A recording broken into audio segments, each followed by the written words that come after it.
سال محرم سے شروع ہوتا ہے اور ذی الحج پہ ختم ہوتا ہے۔ اس بات کا بھی ضرور خیال رکھا کریں کہ ہمارا جو اسلامی سال ہے اس کا آغاز جنوری سے نہیں ہوتا، اس کا آغاز محرم سے ہوتا ہے اور اس کا اختتام دسمبر پہ نہیں ہوتا بلکہ اس کا اختتام ذی الحج پہ ہوتا ہے۔ اسلامی سال کا آج پہلا دن ہے، یکم محرم الحرام، امیر المومنین خلیفۃ المسلمین جانشین مصطفیٰ جبل استقامت اور رسول اللہ کے دین کا بہت بڑا سپاہی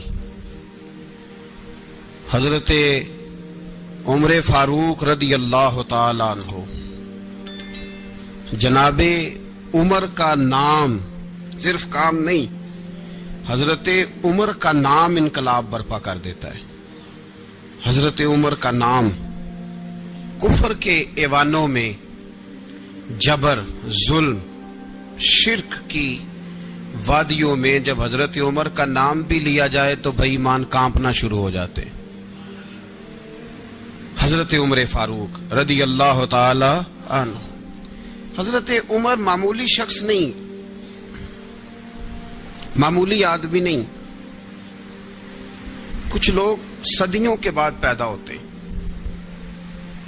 اور کچھ لوگ ایسے ہوتے ہیں جو ایک ہی بار پیدا ہوتے ہیں، ان جیسا دوسرا پیدا ہوتا ہی نہیں، دوسرا ان طرح کا پیدا ہوتا ہی۔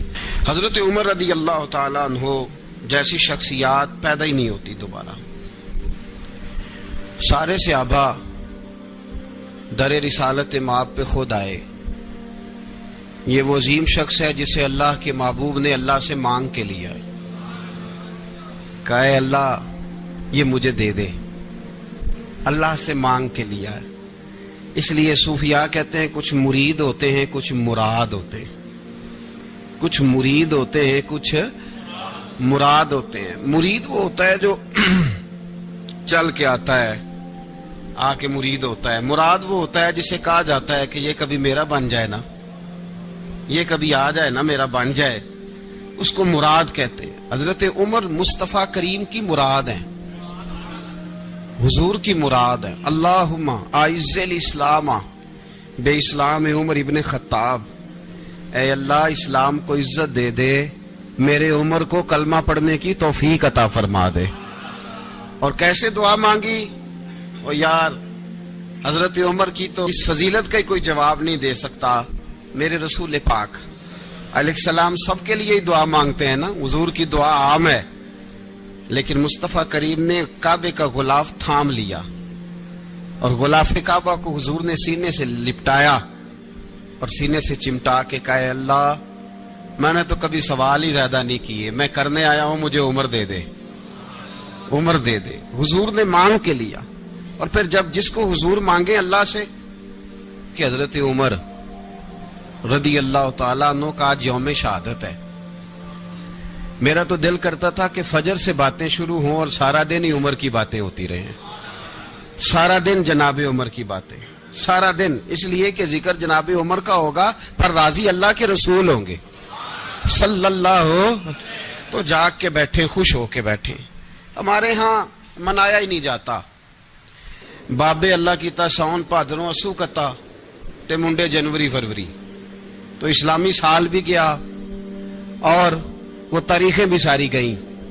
یکم محرم امت مسلمہ کے لیے بہت بڑا دن ہے، بہت بڑا دن۔ یہ شہادت ہے حضرت عمر فاروق کی رضی اللہ تعالی عنہ۔ یہاں چھوٹی چھوٹی باتوں پہ گورنمنٹ چھٹی کرتی پھرتی ہے، چھوٹی چھوٹی باتوں، الیکشن ہو گیا تو چھٹی، فلاں جگہ پہ تھوڑا سا کسی نے خبر دے دی کہ کوئی پریشانی ہے تو چھٹی، فلاں جگہ یہ ہو گیا تو چھٹی، یہاں تک کہ فلاں وزیر صاحب فلاں علاقے میں آئیں گے تو سارے علاقے کو چھٹی۔ اور اب تو اس سے بڑا حال ہونے لگا ہے، اگر جن لوگوں کی سندھ میں حکومت ہے ان کے لیڈر کا دن آیا تو اس دن چھٹی، اور جن کی پنجاب میں حکومت ہے ان کا دن آیا تو چھٹی۔ ہمارا مطالبہ ہے حکومت پاکستان سے، اگر سر اٹھا کے جینا چاہتے ہو تو یکم محرم کو چھٹی کیا کرو، اگر سر اٹھا کے جینا چاہتے ہو تو یکم محرم کو چھٹی کرو جناب عمر کے دن، اور ملت کے جوانوں کو بتاؤ کہ اگر عزت کی زندگی جینا چاہتے ہو تو اس طرح جیو جس طرح فاروق اعظم جی کے گئے ہیں۔ عزت اور وقار کی زندگی، جمہوریت حضرت عمر سے سیکھنی پڑے گی، حکومت کرنے کے طریقے حضرت عمر سے، رعایا کو سیکھنا پڑے گا کہ امیر کس طرح بنایا جاتا ہے اور امیر کس طرح کے ہوتے ہیں۔ یہاں لوگ ہمیں یورپ کی مثالیں دیتے ہیں، لوگ یہاں ہمیں آ کر کے امریکہ کی مثالیں، انہیں کیا پتا حکومت کیا ہوتی ہے۔ وہ کہتے ہیں جی وہ سائیکل پہ جاتا ہے ان کا حکمران۔ میں نے کہا وہ سائیکل پہ جاتا ہے؟ میرے عمر فاروق مدینے سے مکے گئے تھے تو پیدل ہی حج کرنے چلے گئے، پیدل ہی۔ اور جناب عمر فاروق رضی اللہ تعالیٰ عنہ عید کی نماز پڑھانے گئے، عید کی نماز عمر خطبہ عید دینے گئے۔ اور اس زمانے میں کون سا غریب ہے جو ننگے پاؤں جاتا ہو؟ کون سا غریب ہے جو مسجد ننگے پاؤں جاتا ہو؟ لوگوں نے تو 3 قسم کی چپلیں رکھی ہوئی ہیں، ایک مسجد جانے کی علیحدہ ہے، گھر پہننے کی علیحدہ ہے، شادی بیاہ پہ جانے کی چپل علیحدہ ہے۔ حضرت عمر فاروق رضی اللہ تعالیٰ عنہ نکلے عید کا خطبہ دینے کے لیے تو بیوی سے کہنے لگے جوتا، اس نے کہا صاحب اتنی دفعہ ٹوٹا ہے اب گانٹھا نہیں جا سکتا، اتنی دفعہ ٹوٹا ہے کہ اب دوبارہ پیمند نہیں لگ سکتے۔ تو حضرت عمر کہنے لگے چل کوئی حرج نہیں، بغیر جوتے کے ننگے پیر ہی چلتے، کوئی حرج نہیں۔ تو کہنے لگے لوگ کیا کہیں گے؟ فرمایا چپ کر، لوگ جس دن عمر نے یہ دیکھ لیا نا لوگ اس کے بارے میں کیا کہتے ہیں، اس دن عمر نہیں رہے گا۔ تو کہا پھر آپ کا نظریہ کیا ہے؟ فرمایا میرا نظریہ یہ ہے کہ رب رسول میرے بارے میں کیا کہتے ہیں، لوگوں کا کیا ہے؟ لوگ کل کسی کے بارے میں کچھ کہتے ہیں اور پرسوں کچھ کہتے ہیں، میرا نظریہ یہ ہے کہ رب رسول میرے بارے میں ننگے پیر عمر جا رہے ہیں۔ کون جی؟ میں بڑا ماڑا۔ اچھا جناب کیا کیا غربت ہے؟ 10 قسم کے جوڑے لٹکے ہوئے ہیں کمرے میں اور پہننے کی فرصت نہیں، سویرے کیا پہننا ہے شام کیا پہننا ہے، 15 سوٹ کٹھے استری ہو کے لانڈری والا بھیج رہا ہے، اور تو غریب ہے، تو بہت بڑا غریب ہے۔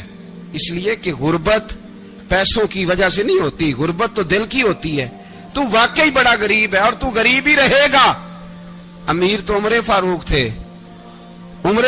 تھے جو ننگے پاؤں چلے گئے عید کی نماز پڑھانے، تو رستے میں جو ملا کہنے لگا عمر جوتا تو پہن لو۔ فرمایا تمہیں عمر کا جوتا نہ پہننے کا نقص تو نظر آیا ہے، کوئی حرج نہیں، اگر عمر کو کبھی بتانا ہوا تو وہ والا نقص بتانا جو عمر کی سیرت میں پیدا ہو، کردار میں پیدا ہو، وہ والا نقص بتانا، یہ چھوڑو جوتے آتے جاتے رہتے۔ ننگے پاؤں گئے، پاؤں دھوئے، نماز پڑھائی، لوٹ آئے۔ او بھائی یہاں تو ہمارا بناؤ سنگار اترنا، جتنی توجہ کپڑوں کی طرف ہے اتنی توجہ کبھی ہماری علم کی طرف ہوتی نا، جتنا ذوق شوق ہمارا بناؤ سنگار کی جانب ہے، اتنا بناؤ سنگار کبھی ہمارا اخلاقیات کی جانب ہوتا تو معاملات بڑی حد تک سنورے ہوئے ہوتے۔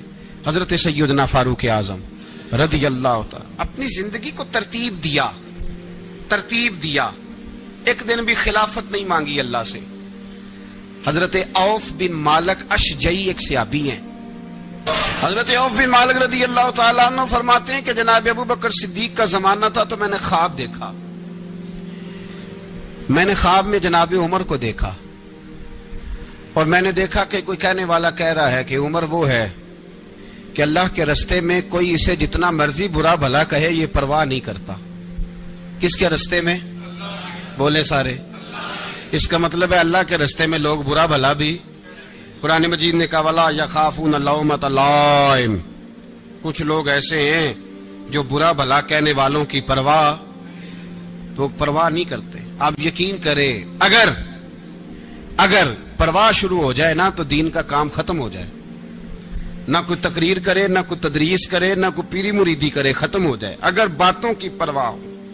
لیکن وہ پرواہ، حضرت عوف بن مالک اشجعی کہتے ہیں میں نے خواب میں دیکھا کہ عمر وہ ہے جو کسی کی پرواہ، اور دوسری بات میں نے یہ دیکھی کہ عمر خلیفہ بنے گا، اور تیسری بات میں نے خواب میں یہ دیکھی کہ عمر شہید بھی کیا جائے گا، عمر شہید بھی ہوگا۔ یہ میں نے 3 باتیں خواب میں دیکھی۔ فرماتے ہیں میں نے آ کے خواب حضرت ابو بکر صدیق کو سنائی، وہ خلیفہ تھے، وہ کہنے لگے ٹھہر جا میں عمر کو بلاتا ہوں، اس کے سامنے دوبارہ سنانا، اس کے سامنے۔ فرماتے ہیں میں نے بلایا حضرت عمر فاروق کو آ کے بیٹھے, خواب شروع ہوا. کہ ایک بات تو میں نے یہ دیکھی کہ آپ ملامت کرنے والے کی پرواہ نہیں کرتے. دوسرا, آپ خلیفہ بنے کہ جناب عمر کہنے لگے چپ کر, ابو بکر کے سامنے ہی کہہ رہا ہے, چپ کر, خلیفہ کے سامنے ہی کہہ رہا ہے. تو ابو بکر صدیق کہنے لگے عمر اسے کہنے دو, مجھے لگتا ہے رب کی رضا یہی ہے کہ میرے بعد اگر مصطفیٰ کا منبر ملے تو عمر کو ملے, اسے کہنے دو, کہنے دو. یار یہاں تو لوگ ڈینگے مارتے ہیں, یہاں تو لوگ دعوے کرتے ہیں, میرے سامنے فلانے کو بھی بٹھاؤ, فلانے کو بھی بٹھاؤ, اس کو کیا پتا, اس کو کیا پتا, یہ تو بڑکے مارنے کا دور ہے. حضرت عمر رضی اللہ تعالیٰ عنہ کو تیسری بات کہی. حضرت عوف بن مالک نے کہا آپ شہید کیے جائیں گے, میں نے خواب دیکھی ہے. نیک لوگوں کے خواب بڑی حد تک سچے ہوتے ہیں. کہا میں نے خواب دیکھی ہے. تو حضرت عمر کہنے لگے شہید تو دلیر لوگ ہوتے ہیں, شہید تو دلیر, جسے سارا زمانہ دلیر کہہ رہا ہے وہ اپنے بارے میں کیا کہہ رہے ہیں, کہتے ہیں شہید تو دلیر. میں تو کاہل سا آدمی ہوں, سست آدمی ہوں, میں تو اتنا کام ہی نہیں کرتا. تو یہ خواب تو نے جو دیکھا ہے نا پھر سے دیکھنا. تو ابو بکر صدیق فرمانے لگے عاجزی نہ کر, انکساری نہ کر, تو جو کہہ رہا ہے ٹھیک کہہ رہا ہے, لیکن مجھے سن کے شکر بھی ہوا ہے اور افسوس بھی ہوا ہے. افسوس اس بات کا کہ تیرے جیسا بطل عظیم چلا جائے گا, اور شکر اس بات کا کہ رب تجھے زندگی بھی اعزاز والی دے گا, اور شہادت کی موت دے کے اللہ تجھے موت بھی عزت والی عطا فرمائے گا. اللہ موت بھی تجھے عزت والی دے گا, تجھے کاہلوں جیسی موت اللہ. حضرت فاروق اعظم رضی اللہ, او بھائی یہاں تو اس زمانے کا سب سے بڑا مسئلہ پروٹوکول ہے. لوگوں کو پتا ہوتا ہے کامل پیر ہے, کامل مرشد ہے, لوگ نہیں جاتے. میں کسی کا مرید ہو جاؤں, میرا پروٹوکول کدھر گیا؟ پتا ہوتا ہے یہ کامل استاد ہے, میں اس کے پاس بیٹھوں گا تو میری تربیت کرے گا, لیکن لوگ شاگرد نہیں بنتے. میں کدھر گئی؟ یہ جو پروٹوکول کی مصیبت ہے نا, اس نے بڑے بڑے لوگ زیرو کر دیے, بڑے بڑے لوگ. اور یہ مت سمجھے کہ آپ کا وزیر اعظم پروٹوکول لیتا ہے یا آپ کا صدر پروٹوکول, وزراء, ایسی کوئی بات نہیں. ہم چھوٹے طبقے سے لے کر بڑے سارے پروٹوکول کے قائل ہیں. ہمارا تو داماد بھی کہتا ہے کہ مجھے پوچھا نہیں میں تمہارے گھر کیوں آؤں. ہمارا تو بھائی ہر شخص اعلان کرتا ہے پروٹوکول کا, فلانے نے عزت نہیں دی تو واپس آ جاؤ, فلانے نے سلوٹ نہیں کیا تو واپس آ جاؤ. لوگ جہاں سلوٹ کرنا چاہیے وہاں بھی سلوٹ کرانے کے قائل ہیں. پر حضرت عمر رضی اللہ تعالی, حضرت عمر کی سادگی اور پھر جناب عمر کی عاجزی, جب انسان اپنے اوپر سوار کر لیتا ہے نا, سوار کر لیتا ہے, میں بدکار پرانا خادم, کسے در ملی نی ٹوئی, تے واصف یار نے نظر جو کی تھی تے واصف ہی ہو. میں اکثر سوچتا ہوں حضور نے جہاں بھی کہا نا, فرمایا میرے بعد نبی ہوتے تو خطاب کے بیٹے عمر ہوتے. حضور نے فرمایا عمر جس رستے سے جاتا ہے شیطان وہ رستہ بدل جاتا ہے. نبی پاک صلی اللہ علیہ وسلم نے فرمایا میرا عمر وہ ہے کہ اس کی زبان پر حق جاری ہے. حضور علیہ الصلوۃ والسلام نے فرمایا 950 سال حضرت جبریل میرے عمر کی شان بیان کریں تو ان کی عظمت ختم نہیں ہوتی. 950 سال جبریل عظمت بیان کرے تو ختم نہیں ہوتی. یہ بات ہے حضرت عمر کی. اور فرمایا عمر ابو بکر کی نیکیوں میں سے ایک نیکی ہے, یہ شان ہے عمر فاروق رضی اللہ تعالیٰ عنہ کی. حضور نے فرمایا میرے بعد نبی ہوتے تو عمر ہوتے, جس گلی سے عمر آئے شیطان رستہ بدل جائے. میرے عمر فاروق کی شان 950 سال بیان ہو تو ختم نہ ہو. عمر کی زبان پر اللہ حق بیان کرتا ہے, جو عمر کہتا ہے وہی رب کر دیتا ہے. حضور ساری زندگی فضیلتیں بیان کرتے رہے, عمر جواب میں کیا کہتے ہیں؟ کوئی بتائے نا کہ یہ والی حدیثیں کبھی عمر نے بھی روایت کی ہوں کہ حضور نے میرے بارے میں یہ کہا ہے. یہ روایتیں وہ روایت نہیں کرتے. ان سے جب لوگ کہتے عمر تیری بڑی بات ہے تو عمر رو پڑتے, کہتے میں تو اونٹ چرانے والے باپ کا بیٹا ہوں, میں تو اونٹ چرانے والے باپ کا بیٹا, اونٹ چرا. اس سے آگے عمر گئے ہی نہیں ساری زندگی, اس سے آگے لفظ ہی نہیں ادا کی. اور میں تو بھائی اونٹ چرانے والا, میرا باپ تو اونٹ چرایا کرتا تھا, 10 اونٹ تھے, میری ڈیوٹی ہوتی تھی, سنبھالے نہیں جاتے تھے, ابا ڈنڈوں سے مارتا تھا. ساری زندگی عمر حج کرنے گئے, ایک خشک تنا کھجور کا عمر فاروق رضی اللہ تعالیٰ عنہ نے اس کو اپنے کلاوے میں لیا، رونے لگے۔ لوگوں نے کہا عمر کیا ہوا؟ فرمانے لگے یہاں میں اونٹ چرایا کرتا تھا، یہاں میں اونٹ چراتا تھا، 10 اونٹ سنبھالے نہیں جاتے تھے، دیکھو رسول اللہ کی شان، آج ساری امت چلانے کا طریقہ عطا فرما دیا ہے، ساری نظریے سے پیار۔ یار پیسہ کس کو برا لگتا ہے؟ آپ جس آدمی کی 50 کروڑ کی پراپرٹی ہے اس کو پوچھیں سب سے غریب، آپ کو وہی نظر آئے گا، وہ کہے گا میں ٹائٹ ہوں، حالات بڑے۔ میں کئی بار پوچھے انہوں نے، میں کہتا ترجمہ بھی 10 چھڑوں کی، ہمیں تو سمجھ نہیں آتی، اور ٹائٹ حالات کون سے ہوتے ہیں جی؟ جس آدمی کا کروڑوں میں کاروبار ہے نا، اس کو آپ چھیڑے وہ رونے لگ جائے گا، رونے۔ تو کئی میں نے ایسے دیکھے ہیں کرائے کا مکان ہے، ان سے پوچھے صاحب کیا حال ہے، تو کہتے ہیں جتنی اللہ نے شان والی زندگی ہمیں عطا کی ہے کسی کو نہیں دی ہوئی۔ اس کا مطلب ہے خوشی بھی یہی ہے اور غم بھی یہی ہے، اندر سے خوشی ہے، اندر سے ہی۔ تو نے اگر راضی رہنا ہے تو ادھر سے رہنا ہے، ناراض رہنا ہے تو بس اپنے آپ کو خوش رکھے گا تو ہو جائے گا۔ سارے صحابہ مل کے آئے، کہنے لگے عمر فاروق سے کہنا ہے نبی پاک کے زمانے میں تو ظاہراً غربت تھی، ابو بکر کے دور میں بھی غربت تھی، اب تو بڑا مال ہے، عمر سے سفارش کرو کہ عمر نیا کرتا پہنا کرے۔ ملکوں کے سفیر آتے، عمر وہی پھٹی پرانی چادر اوڑھ کے اور وہی کئی جگہ پہ پیوند لگے سوٹ پہن کے سفیروں کے سامنے بیٹھ جاتا ہے۔ عمر کو مشورہ دو، طے ہو گئی بات۔ سب نے جب مشورہ دے لیا تو سارے کہنے لگے یہ بتاؤ شیر کی مونچھ کو ہاتھ کون لگائے گا؟ کہنا کس نے ہے؟ بندہ بھی تو ڈھونڈو نا۔ نے کہا جناب میرا یہ خیال ہے کہ مولا علی شیر خدا کہیں گے، کیونکہ جس شخص کی عمر کو سب سے زیادہ حیا کرتے دیکھا وہ شیر خدا مولا علی ہے رضی اللہ تعالی علی کہیں گے۔ اس لیے کہ جناب علی تو کئی دفعہ جب گفتگو کرتے تھے تو حضرت عمر چپ کر جاتے تھے اور فرماتے تھے علی نہ ہوتا تو میں ہلاک ہو جاتا۔ تو کہا علی سے کہو۔ جناب علی شیر خدا کو بلایا، کس کام کے لیے جی؟ اللہ اکبر۔ یہ ذرا آپ نے اس دور پہ اس بات کو ذرا لاکا جناب ان سے کہیں کہ زیادہ نہیں، ایک کرتا نیا پہن لے، سفیر آتے ہیں وزیر آتے ہیں تو ایک کرتا نیا پہن لے۔ حضرت علی کو بلایا، آپ فرمانے لگے کوئی اور بات ہوتی تو میں کہہ دیتا، یہ والی میں نہیں کہہ سکتا، کوئی اور ہوتی تو میں عمر کو کئی دفعہ کہہ دیتا ہوں، جلال میں بھی تو سن، یہ والی میں نہیں کہہ سکتا، میں تمہیں ایک مشورہ دیتا ہوں۔ کہا وہ کیا؟ کہنے لگے سیدہ عائشہ صدیقہ سے کہو، وہ مومنوں کی ماں ہیں، عمر ٹالے گا نہیں۔ اماں جی سے جا کے کہا اماں جی نیا کرتا عمر سے کہیں پہن لیں، وزیر آتے ہیں بڑے بڑے لوگ تو چلو کوئی حرج نہیں۔ اماں جی نے کہا اچھا کوئی بات نہیں میں بلا لیتی ہوں۔ جناب عائشہ نے پیغام بھیجا، جب خادم نے کہا نا مصطفیٰ کے گھر سے پیغام آیا ہے تو 20 لوگ بیٹھے تھے، عمر کانپتے ہوئے اٹھے، کانپتے دوڑے۔ حضرت عائشہ پردے میں تھی تو فرماتی ہیں عمر اتحیات کی حالت میں بیٹھ گئے۔ کہا اماں جی دیر تو نہیں ہو گئی مجھے آنے میں؟ کہا نہیں ٹائم پہ آ گئے ہو۔ کس لیے بلایا تھا؟ کہا عمر دیکھو غربت کے معاملات اور ہوتے ہیں، جب اللہ آسانی دے تو کوئی چیز استعمال کرنا حرام نہیں ہوتی، اگر حرام ہے تو بتاؤ۔ کہا نہیں اماں جی حلال ہی ہے۔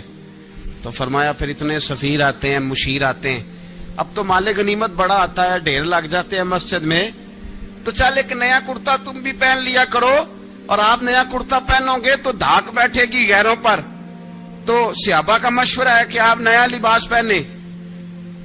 اماں جی کہتی ہے میں نے حکم دیا تو عمر چپ کر گئے، گردن جھک گئی۔ تھوڑی دیر کے بعد مال خزانہ کا ہے، مسلمانوں کا ہے، اس لیے کہ تو جو وہاں سے مال کما کے لایا ہے وہ اپنے باپ کے خلیفہ ہونے کی وجہ سے کما کے لایا ہے، لہذا رکھ ادھر۔ یہاں کہتے ہیں کدھر سے آیا، کیسے آیا، کون سا حساب دیں، کیا کریں؟ او بھائی حضرت عمر رضی اللہ تعالیٰ عنہ کا اپنی اولاد کے بارے میں یہ رنگ ہے۔ ایک جنگ سے نا خوشبو آئی، خوشبو بڑی مہنگی ہوتی تھی، عرب میں خوشبو آج بھی بڑی مہنگی ہے، وہ زیادہ استعمال کرتے ہیں۔ میری باتوں کی سمجھ آ رہی ہے میرے بھائیوں؟ بڑی مہنگی خوشبو تھی۔ جب وہ خوشبو آئی تو حضرت عمر نے کہا، گھر میں پہلے پہنچی حضرت عمر کے، چونکہ زیادہ عورتیں استعمال کرتی تھی گھر کے اندر خوشبو، مرد بھی لگاتے تھے۔ حضرت عمر نے اپنی بیوی سے کہا، آپ کی زوجہ تو تھی وہ بڑی خوشبو کو پسند کرتی. حضرت عمر نے اپنی زوجہ سے کہا کہ خوشبو لاؤ، میں نے ایک عورت کی ڈیوٹی لگائی ہے، وہ خوشبو تول کے نا تو حصہ برابر صحابہ میں بانٹ دے گی. تو آپ کی زوجہ کہنے لگی کسی بی بی کی ڈیوٹی لگانے کی کیا ضرورت تھی، میں جو موجود تھی میں بانٹ دیتی ہوں تول کے حصہ برابر. آپ نے فرمایا نہیں تو رہنے دے، فلانی بی بی بانٹے گی. کہا حضور میں نے بھی بانٹنی ہے، میرے پہ کچھ حق ہے؟ آپ نے فرمایا نہیں، تو تفصیل نہ پوچھ، تو خوشبو دے دے، کوئی اور بانٹے گی. خاتون خانہ تھی نا، کہنے لگی نہیں مجھے بھی آج آپ کو بتانا ہی پڑے گا کہ کوئی جو بانٹ سکتی ہے تو میں کیوں نہیں بانٹ سکتی. زوجہ کہتی عمر نے بات کی تو میری چیخیں نکل گئی. حضرت عمر فرمانے لگے جب تو خوشبو بانٹے گی نا تیرے ہاتھوں کو بھی لگے گی، تیرے دوپٹوں کو بھی لگ جائے گی. اگر رب کریم نے مجھ سے سوال پوچھا کہ عمر خوشبو تو مسلمانوں کی تھی، تیری بیوی کے دوپٹے کو کیوں لگ گئی، تو میں اللہ کے حضور کیا جواب دوں گا؟ اگر اللہ نے یہ سوال کیا کہ تیری بیوی نے کیوں لگائی، وہ تو حصہ تھا مسلمانوں کا، تو نے تیری بیوی نے کیوں لگائی؟ تو فرمایا میں نہیں چاہتا کہ اللہ کے حضور مجھے اور تجھے باز پرس ہو، لہذا کسی اور کو بانٹنے دے. زوجہ روئی اور تڑپ کے کہنے لگی عمر مجھے لگتا ہے صبح قیامت بھی تیری بیوی ہونے کی وجہ سے اللہ مجھے جنت عطا فرما دے گا، تیری زوجہ ہونے کی برکت سے. بھائی یہ معیار رکھا، خدا کی قسم ایسا شخص تاریخ میں دوبارہ نہیں آیا. اتنا بڑا آدمی، اتنا بڑا شخص، اتنا بڑا آدمی، اور پھر رنگ یہ ہے کہ عمر 22 لاکھ مربع میل کا حکمران، 22 لاکھ، اور کھجور کے درخت کے نیچے مٹی کا ڈھیلا لے کے سو گئے ہیں، پرواہ کوئی نہیں، کوئی مسئلہ ہی نہیں. 2 غلام ساتھ بیٹھے تو ایک روٹی حضرت عمر نے گھر سے منگوائی، تھوڑا سا سرکہ، تو غلام کہنے لگے ہم نے بھی کھانی ہے. فرمایا کوئی حرج نہیں، روٹی کو پیٹ بھر کے کھانا ضروری تو نہیں، 3 حصوں میں بانٹ لیتے.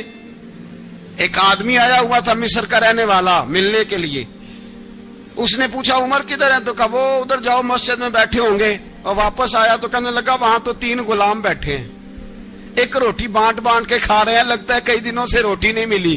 کہا 3 غلام تو کوئی نہیں، وہاں 2 ہی تھے، تیسرے تو امیر المومنین تھے. اس نے کہا نہیں 3 غلام ہیں، کپڑے بھی ایک طرح کے پہنے ہوئے ہیں، بلکہ 2 کے تو پھر صحیح ہیں، تیسرے کے تو زیادہ ماڑے ہیں. کپڑے بھی ایک طرح کے، کھانا پینا بھی ایک طرح کا، اور ان کا نشست برخاست بھی ایک طرح کی ہے، لہذا کوئی فرق نہیں. حضرت ابو ہریرہ کہتے ہیں میں لے کے آیا، اور جناب عمر کو جب میں نے کچی زمین میں تامت سمیٹ بیٹھے دیکھا تو میں رو پڑا. میں نے اس مصر سے آنے والے کو کہا تو اس کے جلوے دیکھ، اگر اس کی ذات میں اتنا حسن ہے تو محمد عربی کا مقام کیا ہوگا. یہ مقام غور ہے، مقام غور. 10 محرم کو لوگ دیگے پکائیں گے نا، نہیں پکانی ہے، کوئی بول دے نہیں، ہاں نہ نہیں کر دے. پروگرام بدلیا تو نہیں دی عید کی کہ وہ ایک کام شروع ہوا ہے لات ٹائٹ ہونے والا. کیوں جی پکنی ہے نا دیگیں 10 محرم کو انشاءاللہ تعالی، ہم بھی پکائیں گے انشاءاللہ، یہاں بھی پروگرام ہوگا. تو 10 محرم کو جو دیگ پکنی ہے تو ایسا نہیں ہو سکتا کہ 1 محرم کو حضرت عمر کے نام کی بھی کوئی پک جائے. اگر امام حسن حسین کے نام کی دیگیں پکے تو جو امام حسن حسین سے پیار کرنے والے ہیں، جو امام حسن حسین سے، ہم لوگوں نے بھی عجیب رٹا اپنایا ہے نا، ہم لوگ بات کا ایک پہلو دیکھتے ہیں دوسرا نہیں دیکھتے. حضرت امام حسن اور حسین کو بھی نبی پاک نے شہید کہا، اور جناب عمر کو بھی رسول اللہ نے خود شہید فرمایا. فرمایا شہید ہے، خود فرمایا اپنی زبان سے کہ یہ شہید ہے، خود میرا عمر شہید ہے. تو ان کے نام کی دیگ نہیں پکنی چاہیے، اس طرف نہیں ہماری توجہ ہونی چاہیے. اور اہل بیت نبو، یہ بات میں پہلے بھی کرتا ہوں، آج پھر کرنا ضروری سمجھتا ہوں. اہل بیت کا پیار سن لو کان کھول کے،